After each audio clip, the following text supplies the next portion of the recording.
Resan från nationalromantik till nationalglobalism. Vad kommer sen? Tankar från havet. 20 december 2022. Resan från nationalromantik till nationalglobalism. Vad kommer sen? Hej och välkomna. Idag är det tisdag.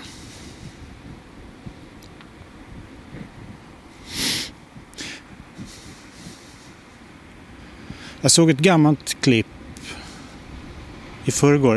Det var från 2016.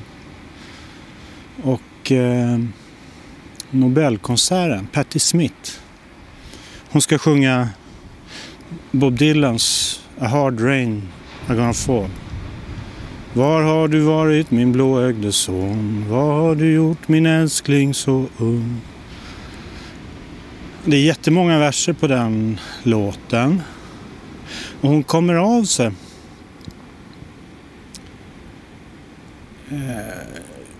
2016 när jag såg det så förstod jag inte så jävla mycket. Och tänkte att hon kanske kom av sig. Men jag tyckte att det var märkligt.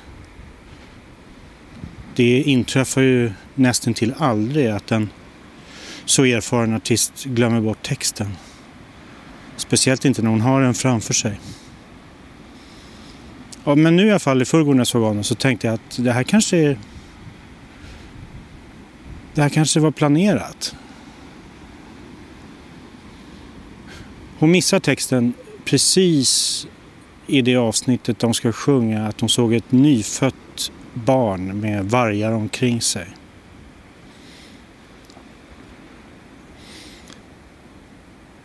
Och sen just omkring den versen så handlar texten mycket om män i rockar med blodiga verktyg i händerna.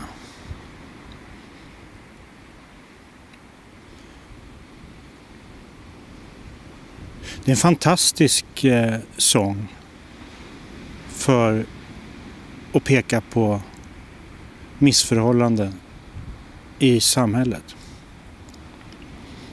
På slutet handlar det till och med om att förövarna alltid går fria. Ansiktena visas aldrig på förövarna och att alla vattendrag förgiftas av mediciner.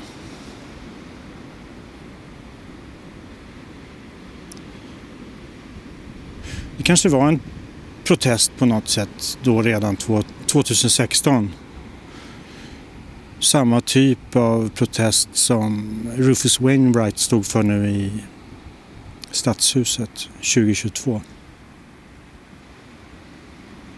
Titta på det klippet och bedöm själva. Det ligger ute på YouTube.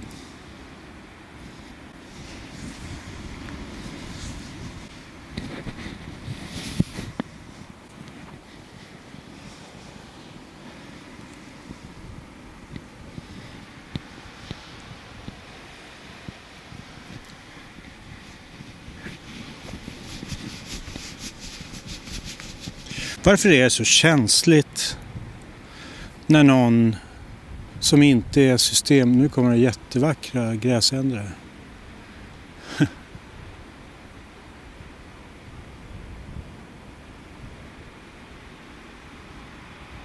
Oj, det är havsörnen som jagar.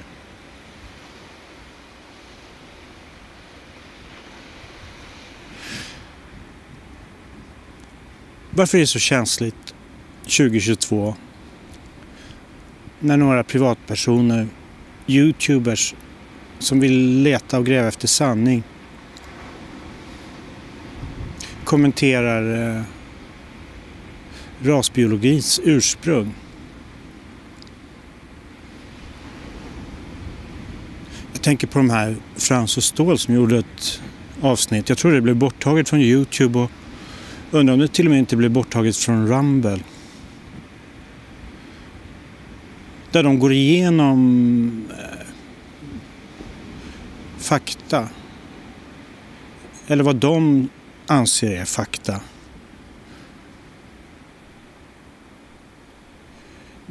Då får de höra att de manipulerar historieskrivningen av systemmedia som Göteborgs-Posten. Vilka är det med? Det är alltså Göteborgs-Posten och sen så är det de här märkliga källkritikbyrån, KKB. Och sen är det han den här Ola Larsmo går ut och uttalar sig från, han är väl hedersdoktor eller professor på Uppsala universitet. Uppsala är ju den centrala punkten i det som Frans och Ståhl berättar om. Men det får man inte diskutera då. Det mesta av det de har pratat om finns ju helt öppet på Wikipedia. Men då blir de anklagade för att förvanska historieskrivningen.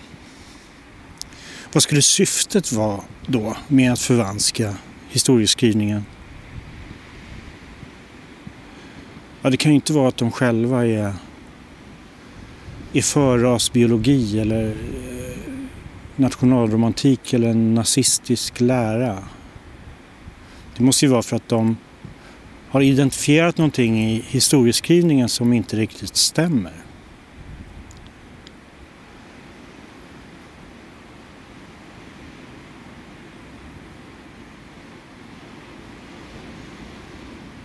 Vilket är en ganska sund reaktion, för att om du bara har besökt Millesgården eller Stadshuset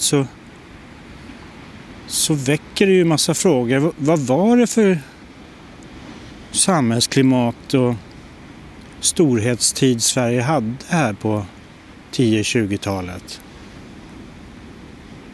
Vad hände egentligen?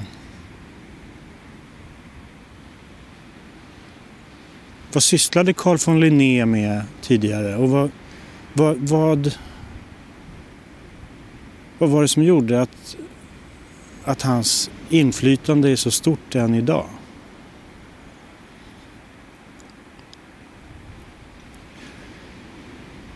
Men systemmedia och forskarvärlden rycker ut och försvarar den officiella historien om rasbiologin.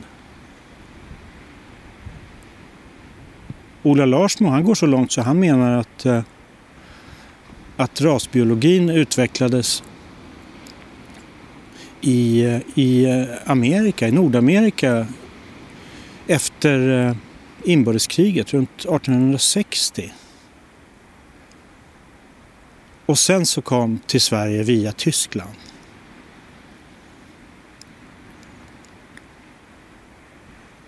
Han menar vidare att i USA så handlade rasbiologin om hudfärg. Men då när den kom till Tyskland och Sverige då byttes hudfärg ut mot levnadsförhållanden, fattigdom. Det är en märklig ideologi, en rasideologi och en rasbiologi då som bara kan skifta incitament från hudfärg till levnadsförhållanden och fattigdom. Det känns ju som att det är något som inte stämmer där. Så jag ringde han, den här Ola Larsmo, för att ställa några av de här frågorna. Vi kan lyssna på det nu. Ola Larsmo. Ja, hej, Martin Stenseth, ja. Hejsan. Jo, jag håller på med en film om rasbiologin i USA och hur den emigrerade till Sverige. Bland annat. Och jag hade några frågor. Ja, hur lång tid tar det?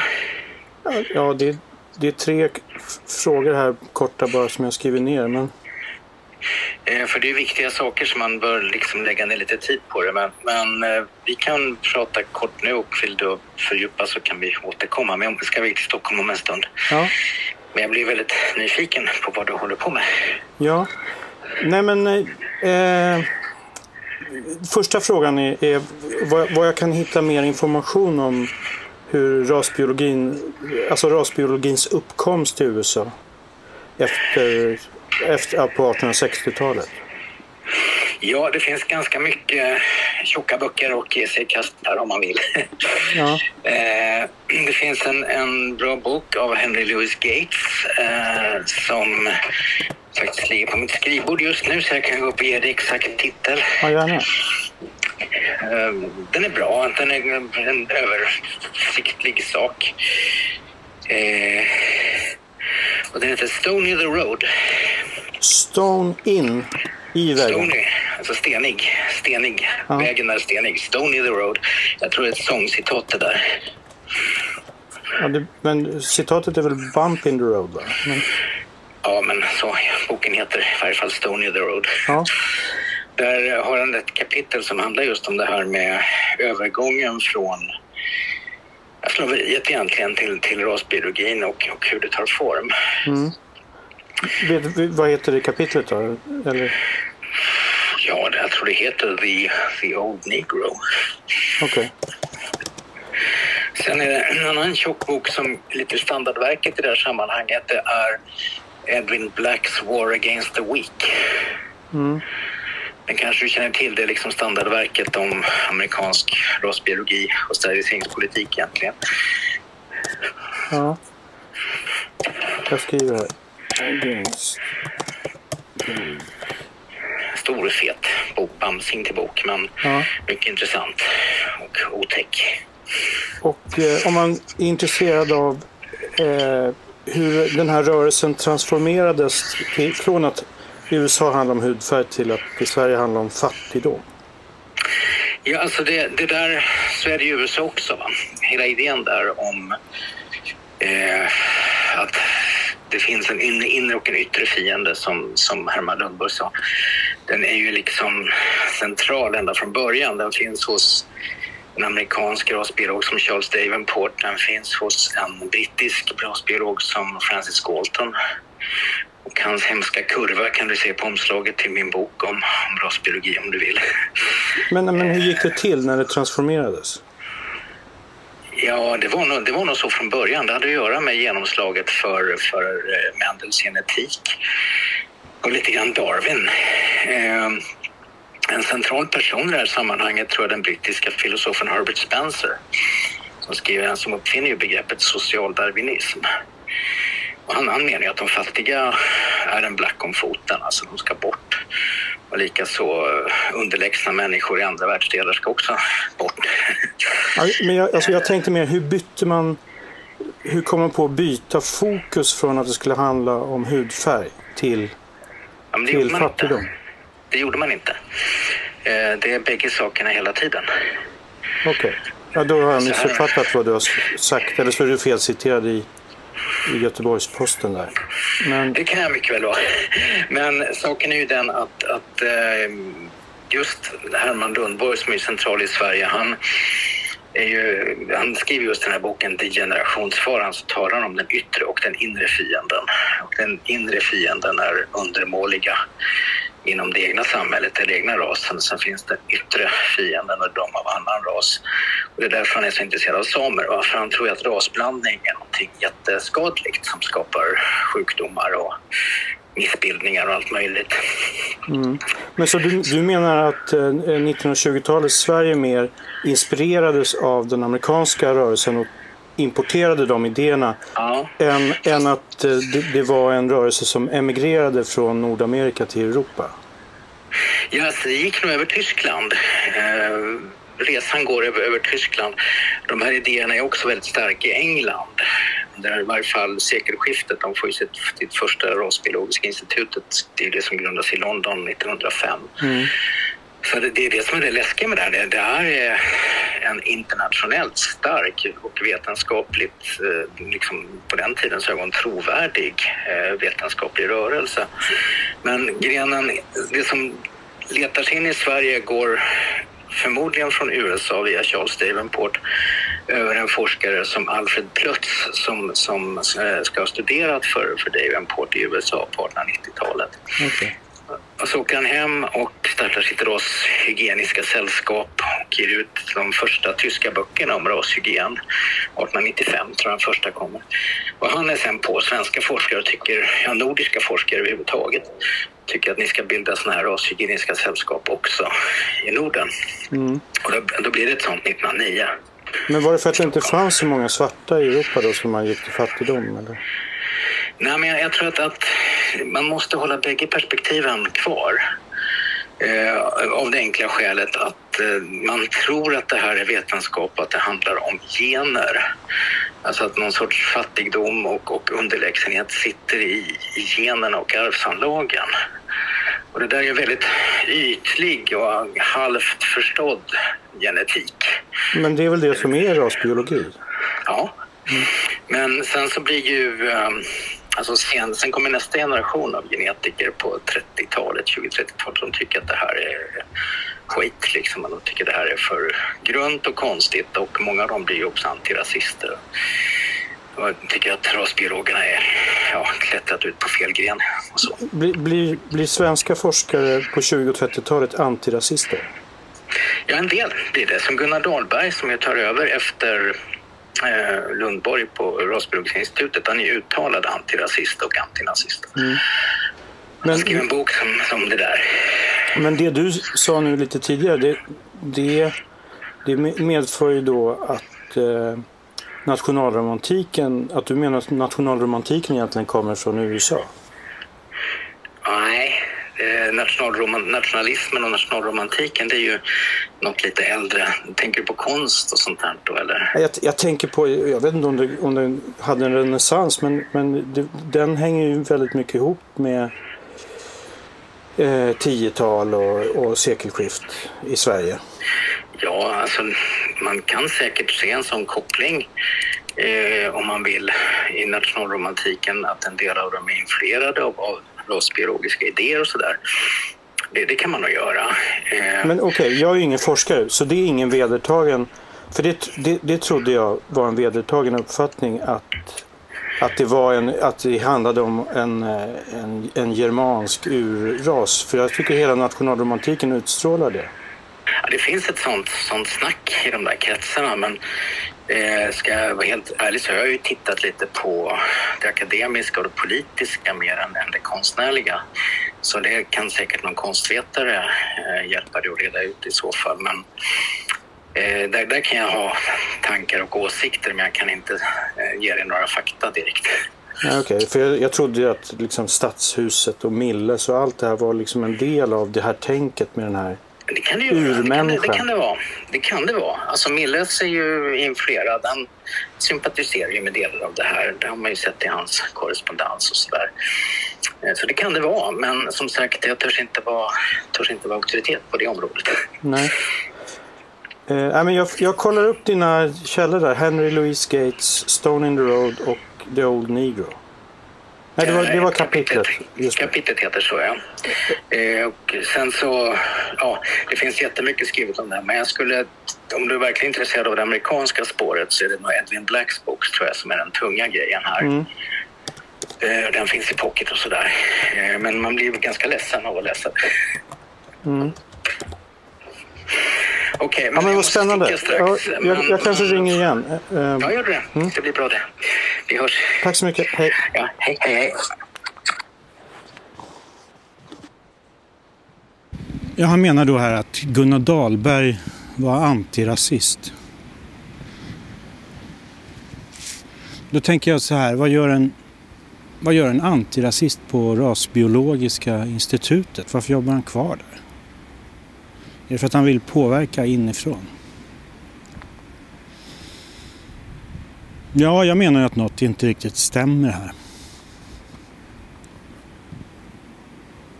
När jag i samtalet tog upp nationalromantiken så vill han inte riktigt höra det.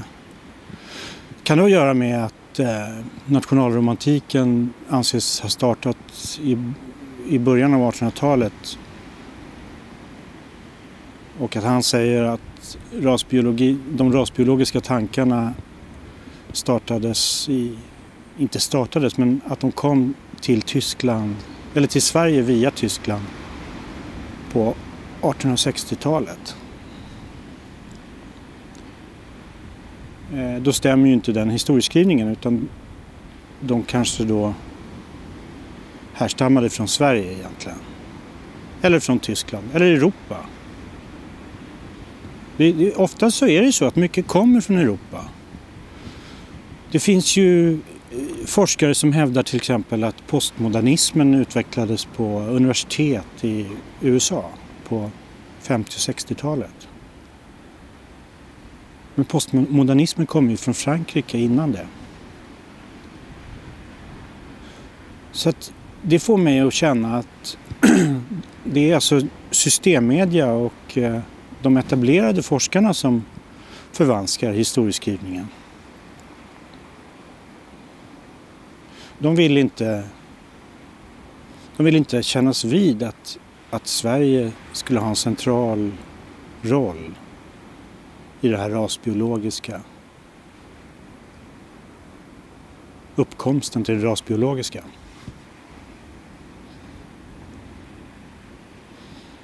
Ja, men om det är så då att den här rasismen eller rasbiologin inte är speciellt ideologisk. För då, om den skulle vara ideologiskt betingad, då skulle det inte gå att byta ut svarta till fattiga.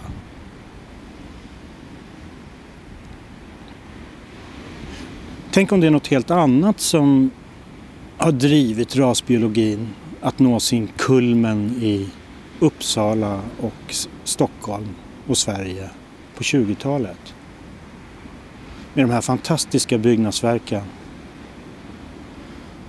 Sjöhistoriska stadsmuseet. Nationalhistoriska heter det museet. Och sen Stadshuset. Varför skapar man en sån vidrig ideologi då? Var det för att utöva kontroll?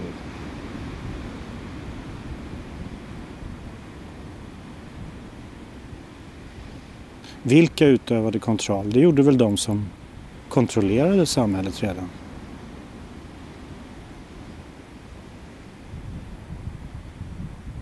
Kände Adolf till IG Farben? Det tror jag han gjorde.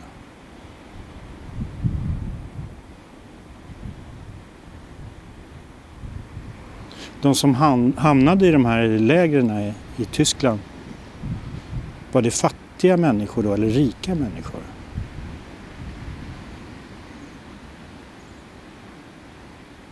Om det var rika människor som hamnade i de här lägren,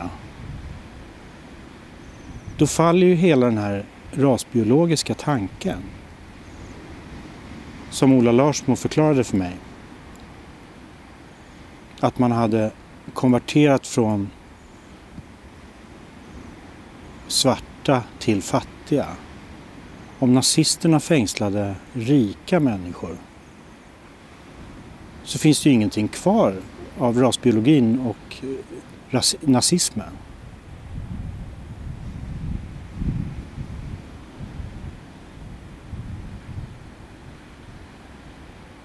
Det känns som att hela rasbiologin är en kuliss. Och att det som Ola Larsmo, Göteborgs-Posten och Källkritikbyrån skyddar är en gigantisk Potemkin-kuliss.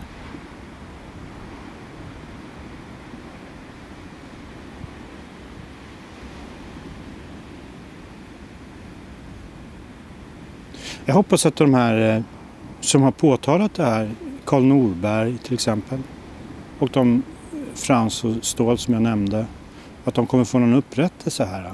Just nu finns det visst ett ärende på Facebook.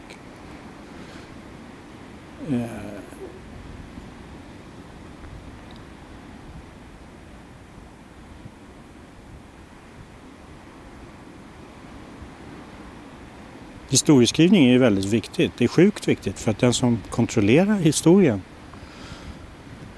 kontrollerar nutiden, och den som kontrollerar historien och nutiden kontrollerar ju också framtiden.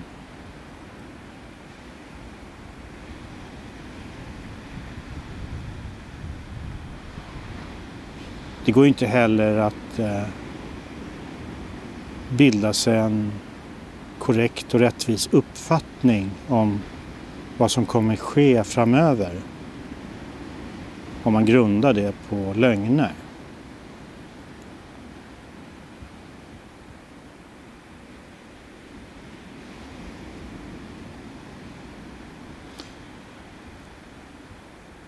Kanske är det dags för Sverige att försonas med sitt förflutna. Lägga alla fakta och kort på bordet och säga så här var det. Nu går vi vidare och sprida den informationen så att vi inte får ett sånt vansinnigt system igen.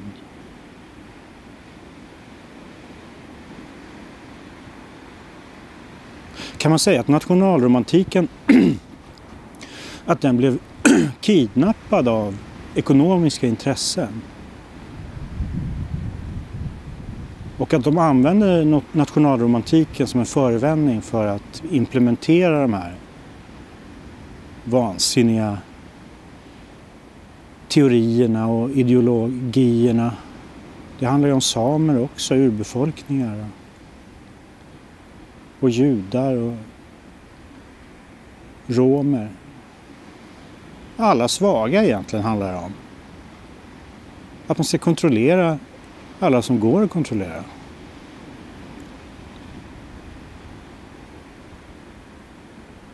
Vad hände med nationalromantiken? Det blev första världskriget och andra världskriget. Och efter andra världskriget då kanske man hade sugit ut sista droppen av nationalromantikens kraft. Hade man redan planerat att införa globalismen då? Funktionalismen, postmodernismen.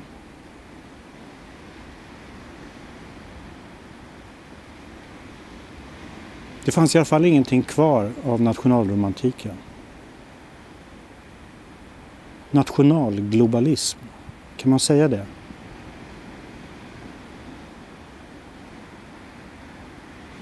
De här som försvarar narrativet då, den officiella historieskrivningen, varför gör de det? Är det för att de är globalister eller för att de är nationalister och vill skydda svenska intressen?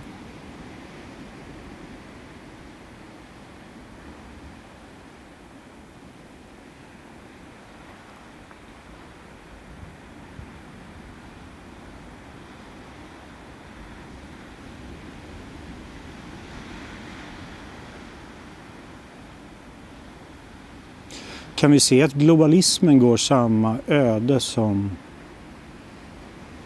nationalromantiken gjorde efter andra världskriget?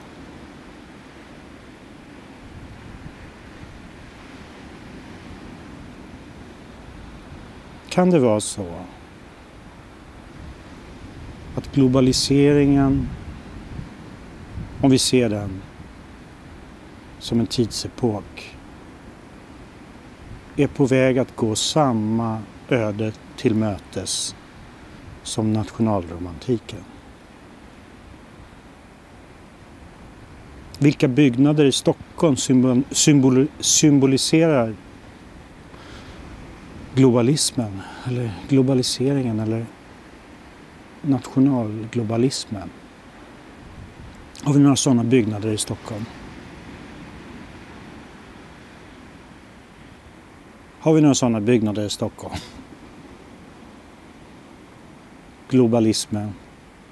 Globalismens högborg. Ericsson Globe, Avicii Arena. Hur många olika namn ska den ha innan den försvinner?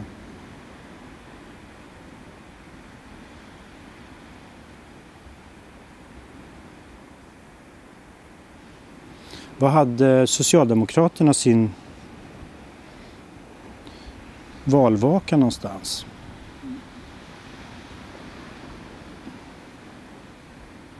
Var låg den byggnaden?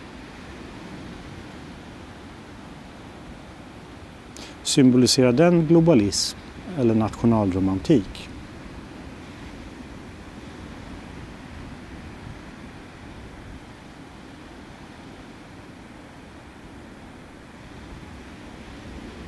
Clarion Waterfront. Ja, den måste nog symbolisera någon typ av kulmen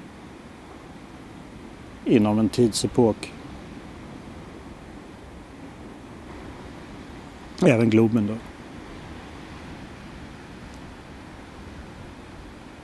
Vi får se vad som händer. Ha en trevlig vecka. Och tack för alla bidrag. Och alla jättefina kommentarer på trådarna på Facebook och på YouTube. Ha en bra dag. Tack för att ni tittade. Stötta kanalen. Swish 0735 30 95 07 eller paypal.me/Martin Stensson.